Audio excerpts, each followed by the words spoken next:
500 miles per hour. That was the wall. Physics made it impossible for propeller aircraft to fly faster without tearing themselves apart. But on August 27, 1939, an aircraft took off from a German airfield, making no sound anyone recognized. No propeller roar, just a high-pitched shriek. In 6 minutes of flight, the speed wall shattered. The propeller's 36-year dominance ended. Two engineers, one British, one German, had independently invented identical solutions to the same impossible problem.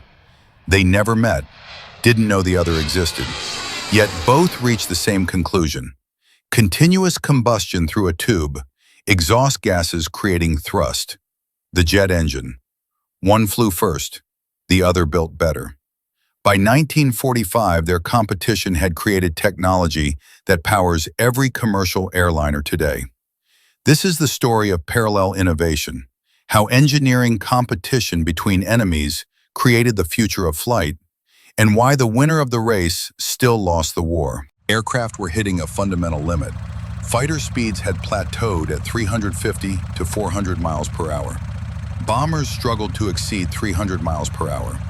Engineers pushed for more power, larger engines, refined aerodynamics. Nothing worked. The wall remained. The problem was propellers. At low speeds, propellers were excellent. 85 to 90% efficiency, converting engine power into thrust.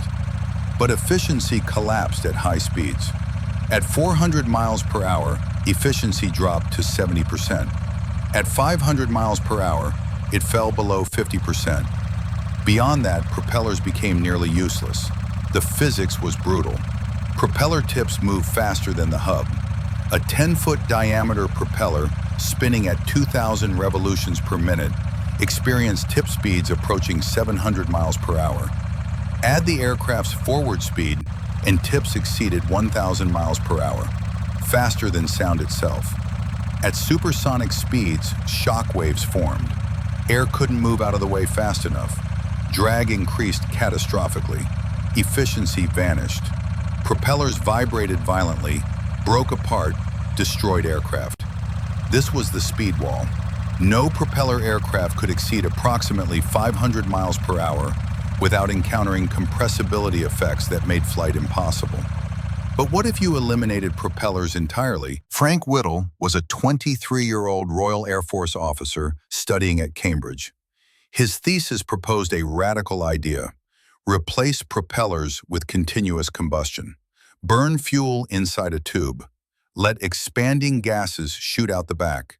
Create thrust through reaction, Newton's third law. The concept wasn't new.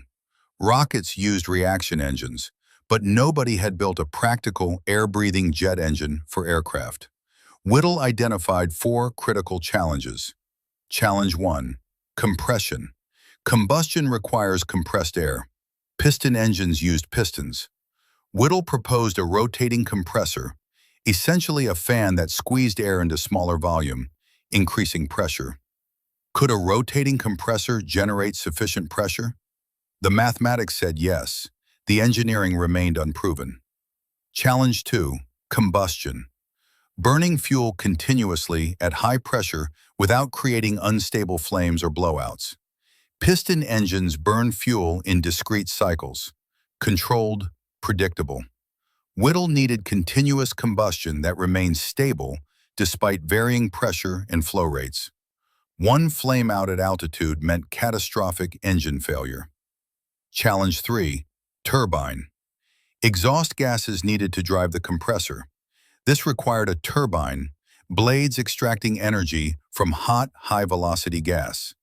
The turbine had to withstand temperatures exceeding 1,000 degrees Celsius while spinning at 15,000 plus revolutions per minute. The mechanical stress was enormous. Challenge 4: materials. No existing metals could survive the combination. High temperature, high stress, high-speed rotation. Turbine blades needed materials that maintained strength at 900 degrees Celsius. Those materials didn't exist in 1930. Whittle filed his first jet engine patent in January 1930.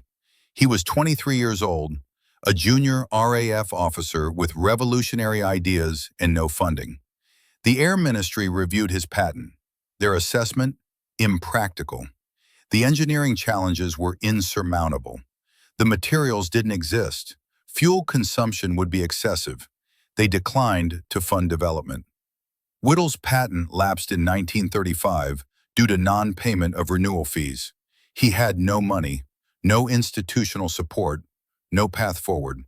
But he continued anyway. Hans von Ohain, a 20-year-old physics student at University of Göttingen, studied aircraft propulsion efficiency. He knew nothing about Whittle's work. The British patent hadn't been publicized internationally. Von Ohain's mathematics led to identical conclusions. Propellers couldn't exceed 500 miles per hour due to compressibility. His solution matched Whittle's. Eliminate propellers, use continuous combustion, generate thrust through reaction. The same problem, the same solution. Independently derived, 5 years apart. Von Ohain built his first demonstration engine in 1936. It used hydrogen fuel, cleaner burning, simpler combustion chamber design. The engine proved the principle. Continuous combustion could generate thrust, but hydrogen was impractical for aircraft. Heavy storage tanks, limited availability, safety concerns. Von Ohain needed to make it work with gasoline. He approached Ernst Heinkel, founder of Heinkel Aircraft Company. Heinkel understood the speed wall. His company built some of the fastest propeller aircraft in the world. But Heinkel knew propellers had reached their limit. Heinkel saw von Ohain's jet engine as breakthrough technology. He hired von Ohain in April 1936, provided funding, facilities, and manufacturing support. Von Ohain suddenly had resources Whittle lacked. He assembled an engineering team, built test facilities, began rapid iteration. The first gasoline-fueled engine, designated HES-3B, ran successfully in September 1937. It produced 1,100 pounds of thrust, enough to power a small aircraft. Heinkel immediately ordered construction of an airframe designed around the jet engine. That aircraft became the HE-178. Meanwhile, Whittle was still working in his garage. The question wasn't whether jet engines were possible. Both engineers had proven feasibility. The question was, who could solve the materials problem first? Whittle's experimental engine, the Whittle unit, WU, ran for the first time at the British Thomson-Houston factory in Rugby. The engine produced thrust. Combustion was stable. The compressor worked. For 20 minutes, the jet engine proved viable. Then it destroyed itself. The turbine blades failed. Not gradually, catastrophically. Cracks appeared, metal warped, blades shattered, pieces shot through the engine casing. The test ended with debris scattered across the facility floor. The mathematics explained why. Temperature, 900 degrees Celsius. Rotational speed, 16,000 revolutions per minute. Centrifugal stress, 50,000 pounds per square inch. Normal steel lost 80% of its strength above 600 degrees Celsius. Jet engines operated at 900 degrees Celsius. The numbers didn't work. Could metallurgy solve this? Whittle consulted with metallurgists at Oxford and Cambridge. They recommended nickel-chromium superalloys originally developed for steam turbines. These alloys retained approximately 60% of room temperature strength at 900 degrees Celsius. Not perfect, but adequate if blade design minimized stress concentrations. The problem: superalloys were expensive, difficult to manufacture, and in short supply. Britain's industrial capacity in 1937 was limited. Producing enough superalloy for jet development meant diverting materials from other programs. Whittle got some, not enough, but some. In Germany, von Ohain faced identical metallurgy problems. His HES-3B engine suffered turbine blade failures, temperature stress, rotational limits. The same physics applied regardless of nationality. But Germany had advantages. German metallurgical research was advanced.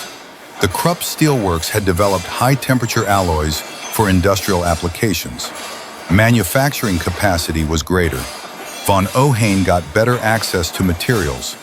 His engines failed less frequently. Development accelerated. But there was a deeper problem both engineers were discovering. Jet engines couldn't be mass-produced quickly, even with perfect metallurgy. Each engine required specialized alloys, precision manufacturing, careful heat treatment. Building jet engines took months, not weeks. This meant whoever achieved first flight would have only temporary advantage. The loser could catch up by copying metallurgy solutions. The jet engine race would be decided by who flew first, but the winner's lead would be measured in months, not years. Both engineers raced toward the same deadline. Both knew the clock was running. Both understood the stakes. Neither knew the other existed. Rostock-Marienhähe Airfield, northern Germany, early morning. Eric Warsitz climbed into the HE-178 cockpit. The aircraft was small, single-seat, experimental, untested beyond ground runs. The jet engine had logged fewer than 50 hours of testing. Nobody knew if it would run reliably in flight. German aviation officials watched from the tarmac. Ernst Heinkel stood beside von Ohain. 6 years of work came down to this moment. Warsitz advanced the throttle. The turbine spooled up. The high-pitched shriek intensified, a sound nobody had heard from aircraft before. No piston rumble, no propeller roar, just the continuous howl of gases accelerating through metal. At 90 miles per hour, Warsitz rotated. The HE-178 lifted off. Von Ohain watched his engine carry an aircraft into the sky. If it failed now, catastrophic failure, spectacular crash. Jet development might stop for years. The Luftwaffe was skeptical. One failure could kill the program. The aircraft climbed to 1,800 feet. Warsitz flew for 6 minutes, testing handling, throttle response, engine behavior. The jet responded smoothly. Thrust was consistent. No vibrations, no instability. At 6 minutes, Warsitz descended and landed. The world's first jet-powered flight had succeeded, but the flight remained secret. Germany was 1 week from invading Poland, starting World War II. The Luftwaffe classified the HE-178 program immediately. Foreign intelligence wasn't to learn about German jet development. The advantage of first flight would be preserved as long as possible. How long did Germany lead? 2 years, as it turned out. But would 2 years prove decisive? RAF Cranwell, England. Test pilot Jerry Sayer climbed into the Gloucester E-28/39. Britain's first jet aircraft was smaller than the HE-178, more refined, powered by Whittle's W1 engine producing 860 pounds of thrust. The Air Ministry had finally recognized jet engines' potential in 1939, the same year Germany flew, and authorized aircraft development. Construction took 2 years. Sayer advanced the throttle. The engine spooled up. Smoother than Germany's HES-3B, quieter, more refined. Whittle had spent 11 years developing this engine. Every component tested, refined, iterated.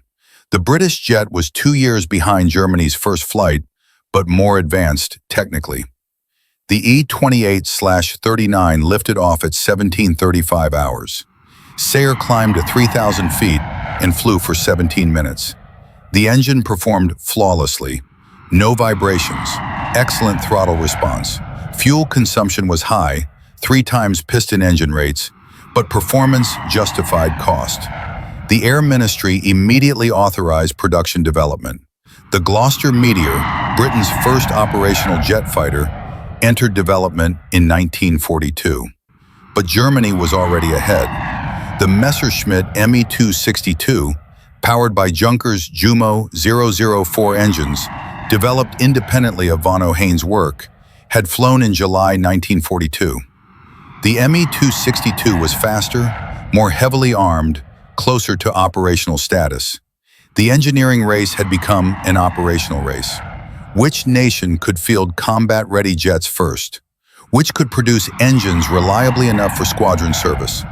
which could train pilots to handle radically different flight characteristics? The answer would depend on one factor: production engineering. Germany faced critical decisions. The Me-262 was the fastest aircraft in the world, 540 miles per hour, 100 miles per hour faster than any Allied fighter. But production was bottlenecked by engine availability. The Junkers Jumo 004 turbojet required 1,400 hours to manufacture. Skilled labor was scarce. Strategic materials, nickel, chromium, cobalt, were in short supply. German engineers made a choice: redesign for mass production, even if reliability suffered. They replaced nickel-chromium turbine blades with mild steel where possible. They simplified manufacturing processes. They reduced quality control standards. The logic was brutal, but simple. Engines didn't need to last 200 hours. They needed to last 25 hours. Pilots would be dead before engines wore out. The redesigned engine, the Jumo 004B, took 375 hours to manufacture. Still longer than piston engines, but feasible for mass production. The cost was reliability. Mean time between failures? 10 to 25 hours. Turbine blades cracked frequently. Compressor failures were common. Me-262 pilots developed dark humor. If your engine runs 10 hours without failure, you're lucky. If it runs 25 hours, you're a liar. But could Germany afford to prioritize reliability over quantity? The war was turning against them. They needed jets now, not perfect jets later. Britain took the opposite approach. Whittle insisted on reliability. His engines took longer to develop, but lasted 150-plus hours between overhauls. The Gloucester Meteor, entering service in July 1944, was slower than the Me-262, 410 miles per hour versus 540 miles per hour, but far more reliable. The production numbers tracked month by month. Germany, Me-262. Production: January 1944, 8 aircraft completed, 2 operational, 25%. March 1944, 45 total aircraft, 6 operational, 13%. June 1944, 164 aircraft, 30 operational, 18%.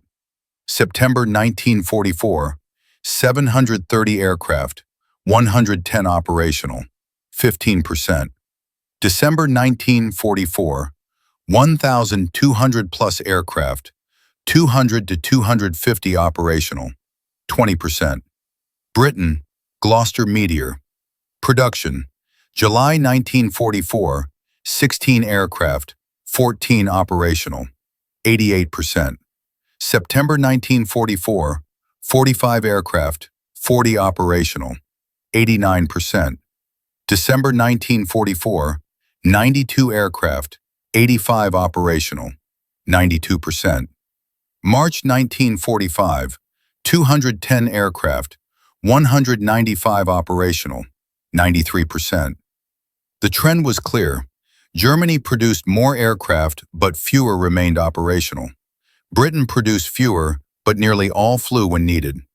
Which strategy was superior? Combat would provide the answer. The Me-262 entered combat in August 1944. When it worked, it was devastatingly effective. 4 30mm cannons could destroy a B-17 with a 2-second burst. Speed made interception by Allied fighters nearly impossible. P-51 Mustangs couldn't catch Me-262s in level flight. A Luftwaffe combat report from September 1944 stated, Me-262 destroyed 3 B-17s in single engagement. Allied escort fighters unable to intercept. Aircraft returned to base with ammunition remaining. Recommendation: prioritize Me-262 production. But operational limitations crippled effectiveness. Engine life of 10 to 25 hours meant constant maintenance. A German technical report from October 1944 noted, Me-262 squadron operational readiness averages 30%. Engines fail at 3 times the rate of piston aircraft. Maintenance requirements exceed available ground crew capacity. Fuel consumption was extreme. The Me-262 burned fuel at 4 times the rate of a Bf-109. Germany's fuel situation in late 1944 was catastrophic. Jets with full fuel tanks sat grounded because no fuel existed for combat missions. Takeoff and landing created vulnerability. Jets accelerated slowly. They needed long runways. Allied fighters learned to orbit German airfields and attack Me-262s during takeoff, when jets were slow, vulnerable, unable to use their speed advantage. The Gloucester Meteor, by contrast, operated primarily for home defense against V-1 flying bombs. The Meteor could match V-1 speeds, 400 miles per hour, and had reliability to fly multiple sorties daily. Meteors destroyed 14 V-1s between July 1944 and May 1945. But the Meteor never encountered the Me-262 in combat. Allied commanders kept Meteors away from German airspace, fearing that a downed Meteor would give Germany access to British jet technology. The two jets that started the jet age never fought each other. By May 1945, the statistics revealed both programs' success and failure. Me-262, combat record. Aircraft produced, 1,400. Aircraft operational at any given time, 200 to 300, 15 to 20%. Combat sorties flown, approximately 2,500.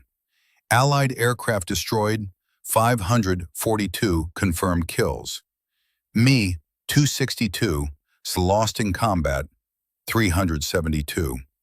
Me-262s lost to engine failure, 170 plus, 20% of all losses. Kill ratio, 1.45 to 1. Me-262 kills versus losses. Gloucester Meteor. Record, aircraft produced, 280. Aircraft operational, 250 plus, 90% plus. Combat sorties, approximately 1,200. V-1 flying bombs destroyed, 14. Aircraft lost to all causes, 7. Engine failures in flight, fewer than 50, less than 5% of sorties. The Me-262's technical superiority was evident. Faster, more heavily armed, capable of devastating attacks. But operational availability undermined advantages. What good was the world's fastest fighter if it spent 80% of time grounded? A captured Luftwaffe engineering report from March 1945 stated, "The Me-262 possesses performance advantages that should provide decisive tactical superiority. In practice, operational availability averages 30%. Engine reliability is poor. Fuel shortages limit sortie rates. The aircraft's technical excellence cannot compensate for production and logistics failures." German test pilot Hans Fay wrote in his diary, February 1945, "The Me-262 is the fastest aircraft I've ever flown. It's also the most dangerous, not because of enemy action, because of the engines. You take off knowing there's 30% chance of engine failure before you land. Every flight is a test of luck as much as skill." General Adolf Galland, who commanded JV-44, an elite Me-262 unit, later wrote, "We had the best fighter in the world, but we couldn't field enough of them, couldn't fuel them adequately, couldn't keep them flying. The British approach, fewer aircraft, greater reliability, proved more effective operationally, even with inferior performance." The irony was complete. Germany's pursuit of maximum performance created operational liability. Britain's acceptance of adequate performance created operational asset. Speed doesn't matter at 0 miles per hour. May 1945, Germany surrendered. Allied forces captured German jet engine facilities, documentation, and engineers. The technical intelligence haul was enormous. The Jumo 004 engine was immediately shipped to Britain, the United States, and the Soviet Union for analysis. Engineers disassembled engines, studied metallurgy, examined manufacturing processes. Several discoveries surprised Allied engineers. Discovery 1. German turbine blade cooling was advanced. Air passages inside hollow blades reduced operating temperatures by 50 to 75 degrees Celsius. British engines used solid blades. The cooling technique could extend turbine life significantly. Discovery 2. German combustion chambers used fuel spray patterns that improved efficiency by 15% compared to British designs. The spray pattern created more complete combustion with less fuel.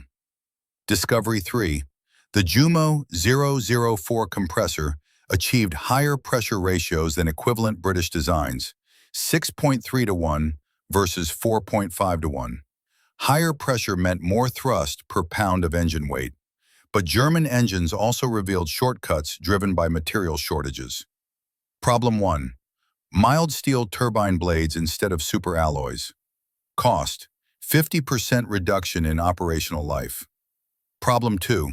Simplified manufacturing that sacrificed durability for production speed. Welds were weaker. Tolerances were looser. Quality control was minimal. Problem 3. No consideration for maintenance. Engines were designed to be replaced, not repaired. After 25 hours, the entire engine was scrapped. British and American engineers synthesized the best of both approaches. German innovations, blade cooling, spray patterns, compression ratios, combined with Allied quality, superalloys, precision manufacturing, maintenance provisions. Post-war jet engines incorporated lessons from both programs. Result: more powerful, more efficient, more reliable than anything produced during the war. The Soviets took a different approach. They copied the Jumo 004 directly. The Soviet VK-1 engine, which powered the MiG-15, was essentially a Jumo 004 with better materials and manufacturing. Reverse engineering, not innovation. The Soviets also captured German engineers and forced them to continue development in Soviet facilities. Several hundred German jet engineers spent 5 to 10 years in the USSR, transferring knowledge against their will. Von Ohain was captured by American forces in May 1945 and brought to Wright-Patterson Air Force Base in Ohio. The Americans needed jet expertise. Von Ohain provided it willingly. He spent 37 years at Wright-Patterson developing advanced propulsion concepts. His post-war work contributed to supersonic engines, ramjets, and scramjet research. He became an American citizen in 1956. Whittle retired from the RAF in 1948 with the rank of Air Commodore. He became a consultant to various British and American aircraft companies. The British government awarded him £100,000 for his jet engine work, far less than his invention was worth, but more than most inventors received. Whittle emigrated to the United States in 1976 and continued advising on propulsion technology until his death in 1996, age 89. The two engineers met only once, 1978, at an aviation ceremony in Washington, D.C., honoring their contributions. They spent 2 hours comparing approaches, discussing design philosophy, analyzing what each had done right and wrong. Von Ohain told Whittle, "You had the harder path.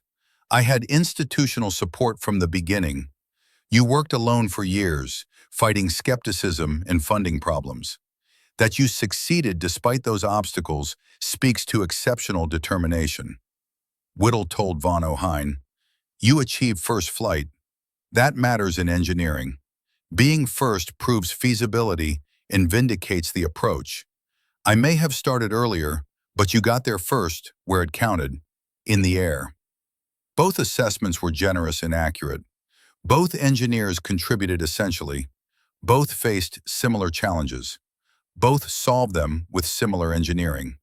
The parallel paths to the same destination illustrated that great inventions emerge when technological capability meets operational necessity.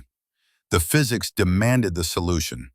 Two men discovered it because the problem couldn't be solved any other way. Today, over 100,000 jet engines operate worldwide. They power military aircraft, commercial airliners, cargo planes, business jets. Jet engines have carried 50+ billion passengers since 1960. They've transported trillions of tons of cargo. They've made the world smaller, more connected, more economically integrated. Modern turbofan engines achieve fuel efficiency Whittle and von Ohain would have considered impossible.